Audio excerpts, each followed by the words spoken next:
Zion Williamson is one of the best players in the NBA, at least coming up very soon, and today we're going to be breaking down how you can stop Zion Williamson. Now, this is not just for NBA players, this is for players of any age.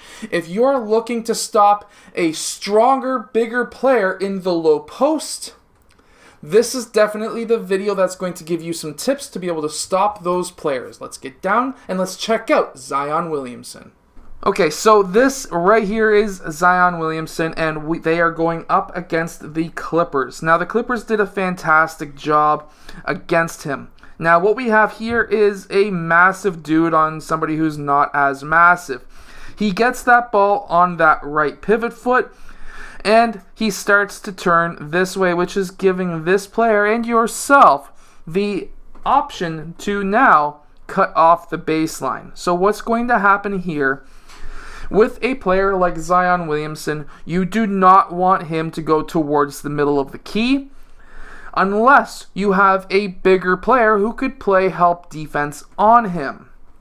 If you don't have a bigger player, then what you want to do is to force him baseline, but not just force him baseline and give him a line straight towards the basket.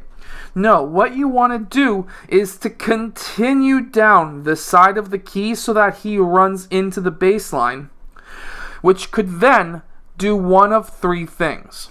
So when a player drives baseline and you've cut off any chance of him driving towards the basket and he's behind the backboard, one of three things is going to happen. Either he's going to pass the ball out to a perimeter player, which then nullifies his ability to score. The other option is he's going to try and go up for a layup from behind the backboard, which is extremely hard, especially if you're a younger player. Or that player is going to then run out of bounds. One of those three things is going to happen, and all of those three things leads to a not as great of a shot.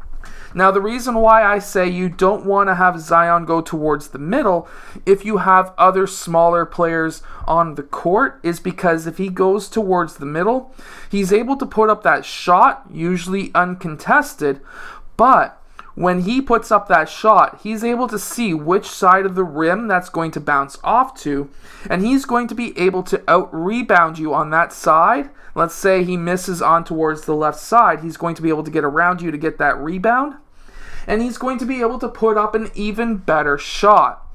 Now, this is something that I did myself way back when I was in grade 6. I was a huge player in grade 6. I was 6 feet tall in grade 6.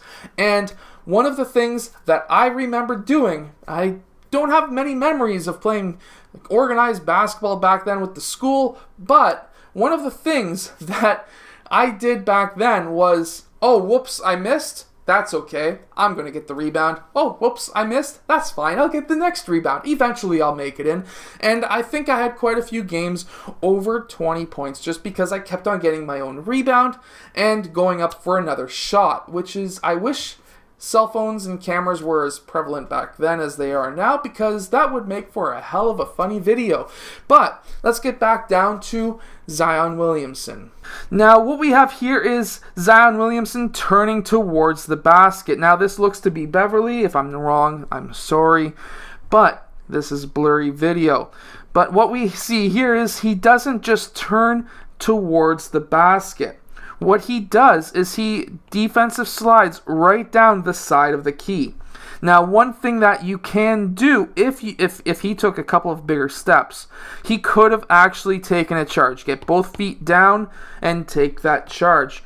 That's one of the things that you can do as a player, because by having a offensive player spin, that's going to take some time for him to spin. If he could have taken one big step and a little bit of a hop, landed on both feet, this could have easily been a charge on Zion, especially with his shoulder way down.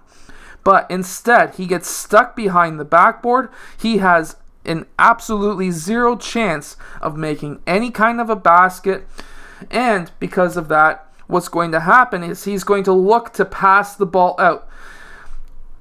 at this point in time, he has gathered, he's gotten low. He is like a good 3 feet behind that backboard, and it doesn't matter how big and strong you are, you're not making that shot.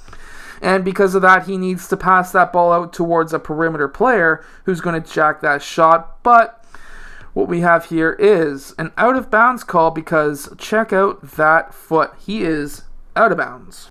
So just to recap, unless you have a strong help defender, you don't want him to go towards the middle of the key, or else that's just going to lead to a lot of offensive rebounds. You want to try and force him towards the baseline, and by keeping your body straight towards the sideline and not giving him a lane towards the basket.